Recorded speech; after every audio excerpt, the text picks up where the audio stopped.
28 ফেব্রুয়ারি 2026 আন্তর্জাতিক গণমাধ্যমগুলোর প্রধান শিরোনাম হয়ে ওঠে বিশ্বের সবথেকে আধুনিক নজরদারি বিমান গ্লোবাল হক ইরান সীমান্তের কাছে নিখোঁজ হয়েছে।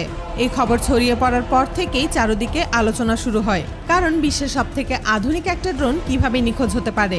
এটা কোনো ছোটখাটো ড্রোন না, এই ড্রোনটা ছোট একটা প্লেনের সমান।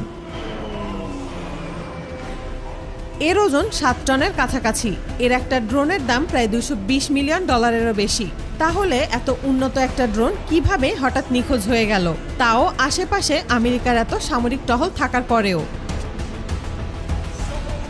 একটা এয়ারক্রাফট ক্যারিয়ারের সাথে 3 থেকে 4টা মাঝারি ও ছোট যুদ্ধজাহাজ নিয়ে ইরানের কাছাকাছি সমুদ্রে নিয়মিত টহল দিচ্ছিল।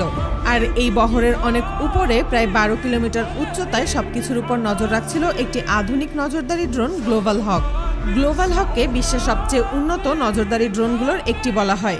এটা একটানা 30 ঘন্টার বেশি সময় আকাশে থাকতে পারে, অত্যন্ত উচ্চতা থেকে হাই রেজলিউশনের ছবি তুলতে পারে এবং বিস্তীর্ণ এলাকায় নজরদারি চালাতে পারে।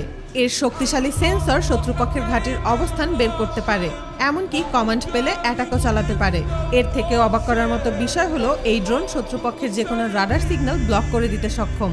কোনোভাবে যদি একবার শত্রু দেশগুলো একে অন্যের সাথে যোগাযোগ করে, এই ড্রোন সেটি সঙ্গে সঙ্গে শনাক্ত করে ফেলে, তারপর সেই তথ্য সরাসরি মিলিটারি হেডকোয়ার্টারে পাঠিয়ে দেয়।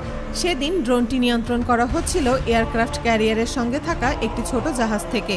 জাহাজে থাকা drone control team live data ও ভিডিও পর্যবেক্ষণ করছিল, সবকিছুর উপর নজরদারি করছিল।